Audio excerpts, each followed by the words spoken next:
मित्रांनो, आज आपण पाहतोय difference in between diffusion and osmosis.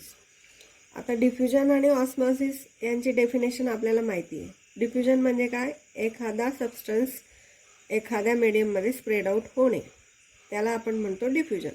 आणि ऑस्मॉसिस म्हणजे काय? की ज्या ठिकाणी वॉटरच्या मॉलिक्युलची मूवमेंट होते, पण कुठून कुठे? From its higher concentration to the lower concentration through semi permeable membrane up to its equilibrium, याला आपण म्हणतो ऑस्मॉसिस. पण ऑस्मॉसिस काय आहे? एक प्रकारचं डिफ्युजनच आहे. म्हणजेच आपण म्हणूया की osmosis is the one of the special type of diffusion. मग दोघांमध्ये फरक काय आहे? तर डिफ्युजन म्हणजे काय? ही फिजिकल प्रोसेस आहे. फिजिकल प्रोसेस म्हणजे काय? रिव्हर्सिबल प्रोसेस असू शकते ती. म्हणजे मी एक उदाहरण देते की या ठिकाणी समजा मी पाणी घेतलेलं आहे, पाण्यामध्ये मीठ टाकलं आणि मीठ हळूहळू हळूहळू त्या पाण्यामध्ये विरघळलं, म्हणजे डिझॉल्व झालं, स्प्रेड आउट झालं आणि मग ते मिठाचं पाणी तयार झालं. पण मग त्या पाण्यातनं मी मीठ पुन्हा सेपरेट करू शकते, त्याला आपण म्हणतो फिजिकल प्रोसेस, किंवा तोच एक डिफ्युजनचा प्रकार झाला. आणि ऑस्मॉसिस म्हणजे काय? ही फिजिओलॉजिकल प्रोसेस आहे. It is a physiological process. Physiological प्रोसेसमध्ये काय असतं की कुठल्याही बॉडी ऑर्गनचं फंक्शन या ठिकाणी असतं आणि फिजिओलॉजिकली ती प्रोसेस कंप्लीट होत असते. म्हणजे सेमी परमिएबल मेम्ब्रेनचा या ठिकाणी संबंध आहे. दुसरं आपण डिफरन्स बघूया. Diffusion may occur in any medium. म्हणजे डिफ्युजन स्प्रेड आउट होण्याची जी काही प्रोसेस आहे ती कुठल्याही मीडियममध्ये होऊ शकते. म्हणजे सॉलिड असेल, लिक्विड असेल किंवा गॅसियस स्टेटमध्ये. पण osmosis occurs in only liquid medium. आणि लिक्विड मीडियम म्हणजे काय असू शकतं? की solvent. Diffusing particles include solid, liquid or gas. मी तुम्हाला आधीच म्हटलं की जे डिफ्युजन होणारे जे काही पार्टिकल्स आहेत किंवा जे काही सबस्टन्सेस आहेत हे तिघ स्टेटचे असू शकतात: सॉलिड, लिक्विड किंवा गॅसेस स्टेटचे. पण ऑस्मॉसिसमध्ये जेव्हा डिफ्युजन होतं किंवा डिफ्युजन त्या पार्टिकलचं होतं तेव्हा तिथं फक्त सॉल्वंट म्हणून वॉटर मॉलिक्युल्स असतात, किंवा आपण म्हणूया की diffusing particles are only solvent molecules. म्हणजेच काय? आणि तुम्हाला माहिती आहे गुड सॉल्वंट म्हणजे प्युअर वॉटर, 100% वॉटर जे असतं ते गुड सॉल्वंट म्हणून वापरलं जातं. मग या ठिकाणी जे काय डिफ्युजन होणार आहे ऑस्मॉसिस होताना, कोणाचं डिफ्युजन होतं? फक्त वॉटर मॉलिक्युल्सचं.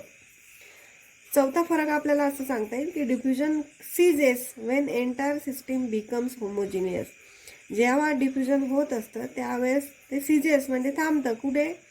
की एंटायर सिस्टीम बिकम्स होमोजिनियस. जेव्हा जे मिक्सचर किंवा जे काही तयार होणारा पदार्थ असेल तो होमोजिनियस एकजीव होईल, एकसारखा होईल, त्यावेळेस डिफ्युजन मात्र थांबतं. पण osmosis ceases by generation of osmotic pressure. Osmosis केव्हा सीजेस होतं, केव्हा थांबतं?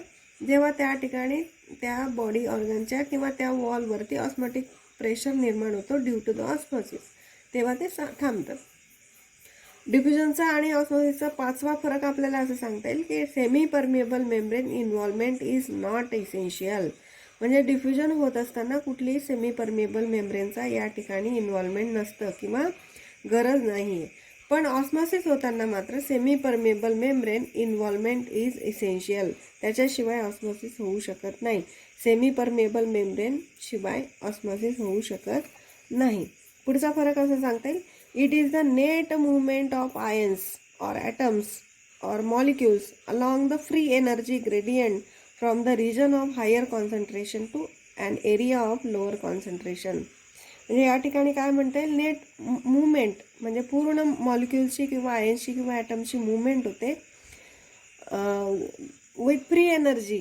पण energies free along the free energy gradient. Gradient म्हणजे काय? फरक.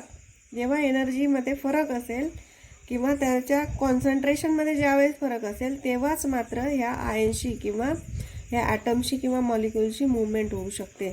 म्हणून आपण असं म्हणू शकतो की त्या ठिकाणी डिफ्युजन होतं आहे म्हणजे काय? त्या मॉलिक्युल्सचं हायर कॉन्सन्ट्रेशनकडनं मूवमेंट होते. कोणाकडे? लोअर कॉन्सन्ट्रेशनकडे. पण ऑस्मॉसिसमध्ये काय होतं? It is a special type of diffusion where solvent molecule. आता सॉल्वंट मॉलिक्यूल म्हणून काय होतं? इथं वॉटर मॉलिक्युल्सचं स्प्रेड आउट किंवा मूवमेंट होते from low concentrated solution to high concentrated solution. म्हणजेच काय? आता लो कॉन्सन्ट्रेशन सोल्युशन म्हणजे काय, जेव्हा कॉन्सन्ट्रेशन लो असेल सोल्युशनचं म्हणजे तिथं वॉटर मॉलिक्युल्स काय असतील, हायर असतील, हायर सॉल्वंट कंटेंट, म्हणजे वॉटर मॉलिक्युल्स जास्त असतील आणि सोल्यूट पार्टिकल्स कमी असतील. आणि ती मुवमेंट हाय कॉन्सन्ट्रेटेड सोल्युशनकडे जाते. हाय कॉन्सन्ट्रेटेड सोल्युशन म्हणजे काय, ज्या ठिकाणी सोल्यूट पार्टिकल्स जास्त आहेत, सोल्युशन कॉन्सन्ट्रेटेड आहे, पण त्या ठिकाणी सॉल्वंट कसं आहे, लेस आहे. म्हणजेच काय, वॉटरचं मॉलिक्युलचं प्रमाण हे लेस आहे. म्हणजेच आपण असं म्हणू शकतो की डिफ्युजनचाच एक प्रकार आहे ऑस्मॉसिस. या ठिकाणी वॉटरच्या मॉलिक्युलचं मुवमेंट होतं, पण कुठून कुठे. जर तुम्ही सॉल्वंट शब्द वापराल तर म्हणायचं की मॉलिक्युल ज्या ठिकाणी वॉटरचे मॉलिक्युल जास्त असतील तिकडून लेसकडे, म्हणजे higher concentration to lower concentration of the solvent किंवा वॉटर असं म्हणता येईल. किंवा दुसरा शब्द प्रयोग करू शकता की लो कॉन्सन्ट्रेटेड सोल्युशनकडनं हाय कॉन्सन्ट्रेटेड सोल्युशनकडे जाणं किंवा मुवमेंट ऑफ दॅट सॉल्वंट, आपण त्याला म्हणू शकतो की हे एक डिफ्युजन आहे. म्हणजेच आपल्याला असं म्हणता येईल, जर वॉटरचा विचार केला तर हायर कॉन्सन्ट्रेशनकडनं लोअर कॉन्सन्ट्रेशनकडे वॉटर जातं, यालाच आपण ऑस्मॉसिस म्हणतो. आणि जर सोल्युशनचा विचार केला तर तुम्हाला असं म्हणता येईल की लो कॉन्सन्ट्रेटेड सोल्युशनकडनं हाय कॉन्सन्ट्रेटेड सोल्युशनकडे वॉटरची मुवमेंट होणं म्हणजेच ऑस्मॉसिस. दोन वेगवेगळे शब्दप्रयोग आहेत, पण एकच प्रकारचा शब्दप्रयोग तुम्ही करा म्हणजे कन्फ्युजन टळेल. तुम्ही असं म्हणू शकतात की it is the one of the type special type of diffusion. Osmosis म्हणजे काय, it is the one of the special type of diffusion where the water molecules from its higher concentration to lower concentration this spread out, that is called as a osmosis. असं तुम्हाला म्हणता येईल through a semi permeable membrane किंवा across a semi permeable membrane, यालाच आपण म्हणतो osmosis. म्हणजे आपल्याला असं म्हणता येईल की जिथं वॉटर कॉन्सन्ट्रेशन जास्त असेल तिथून वॉटरची मुवमेंट होईल, ती कमी कॉन्सन्ट्रेशन असलेल्या रिजनमध्ये, पण कशाच्या मार्फत, थ्रू सेमी परमिएबल मेम्ब्रेन. असं जेव्हा वॉटरची मुवमेंट होईल थ्रू सेमी परमिएबल मेम्ब्रेन, त्याला आपण म्हणतो ऑस्मॉसिस. म्हणजे या ठिकाणी सेमी परमिएबल मेम्ब्रेन असल्याशिवाय ऑस्मॉसिस होऊ शकत नाही. इथं सेमी परमिएबल मेम्ब्रेनची गरज नाही, इथं फक्त कॉन्सन्ट्रेशन ग्रेडियंटची गरज आहे. इथं सेमी परमिएबल मेम्ब्रेनची गरज नाही. कॉन्सन्ट्रेशन ग्रेडियंट, दोन कॉन्सन्ट्रेशन मध्ये जर फरक असेल तरच या ठिकाणी डिफ्युजन होईल किंवा त्या मॉलिक्युलची आपण असं म्हणूया मॉलिक्युलची मुवमेंट होईल. पुढचा फरक बघूया. Rate of diffusion is inversely proportional to the under root of density of diffusing particles. म्हणजे काय, रेट ऑफ डिफ्युजनचा रेट कोणावर अवलंबून आहे, inversely proportional to the under root of density of diffusing particles.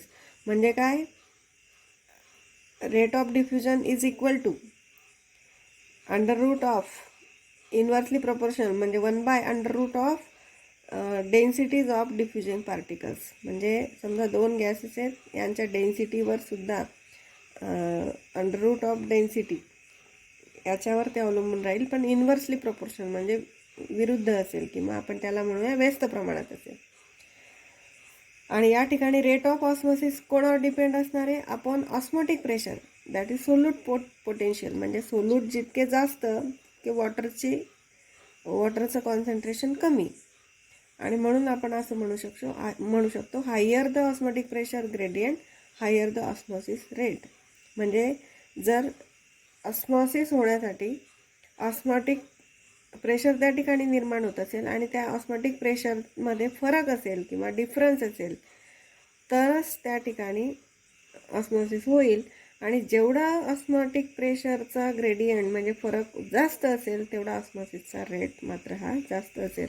म्हणून आपण असं म्हणू शकतो की rate of osmosis depends upon the osmotic pressure, किंवा आपण म्हणूया त्याला ऑस्मॉटिक प्रेशर ग्रेडियंट. म्हणजे ऑस्मॉटिक प्रेशरमधला असलेला फरक त्याच्यावरती काय अवलंबून असणार आहे, rate of osmosis.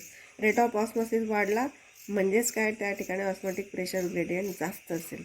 Rate of osmotic pressure कमी असेल म्हणजेच त्या ठिकाणी ऑस्मॉटिक प्रेशर ग्रेडियंट हा कमी असेल. पण या ठिकाणी डिफ्युजनमध्ये काय आहे, रेट ऑफ डिफ्युजन हे व्यस्त प्रमाणात असेल, तेही 1/√ऑफ डेन्सिटीज ऑफ डिफ्युजिंग पार्टिकल्स, वेगवेगळे जे काही पार्टिकल्स आहेत किंवा डिफ्युजन होणारे जे काही पार्टिकल्स आहेत याच्या व्यस्त प्रमाणात असतील, पण √ऑफ, स्क्वेअर रूट ऑफ. आणि या ठिकाणी आपल्याला अशा पद्धतीने हे फरक स्पष्ट करता आले. म्हणजे डिफ्युजन हे फिजिकल प्रोसेस आहे, हे फिजिओलॉजिकल आहे. या ठिकाणी कोणत्याही मीडियममध्ये होऊ शकते, इथं फक्त हे लिक्विड मीडियममध्ये होऊ शकते. डिफ्युजिंग पार्टिकल्स हे कोणत्याही स्टेटचे असू शकतात, इथं फक्त हे सॉल्वंट मॉलिक्युल्स किंवा वॉटर किंवा लिक्विड मॉलिक्युल्स असू शकतात. डिफ्युजन थांबतं कधी एंटायर सिस्टम होमोजिनियस होतं, पण ऑस्मॉसिस केव्हा थांबतं, जेव्हा ऑस्मॉटिक प्रेशरचं जनरेशन थांबतं. सेमी परमेबल मेम्ब्रेनची गरज नाही आहे, या ठिकाणी सेमी परमेबल हे आवश्यक आहे. इथं आपण म्हणतो आहे की टोटल अमाऊंट हे आयन्स असतील, ॲटम्स असतील, मॉलिक्युल्स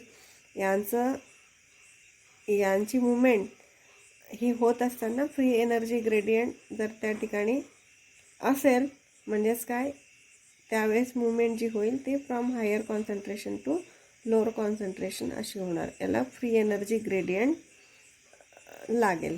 इथं स्पेशल टाईप ऑफ डिफ्युजन म्हणता येईल. आणि या ठिकाणी सॉल्वंट मॉलिक्युल्स म्हणजे वॉटर मॉलिक्युल्स जेवढे हायर कॉन्सन्ट्रेशनमध्ये असतील तिथून मूव्ह होतील लोअर कॉन्सन्ट्रेशनकडे थ्रू सेमी परमेबल मेम्ब्रेन आणि अप टू इट्स इक्विलिब्रियम या ठिकाणी ऑस्मॉसिस होईल. Rate of diffusion is inversely proportional to the under root of the densities of diffusing particles. आणि इथं काय आहे, rate of osmosis depends upon the osmotic pressure gradient. Thank you.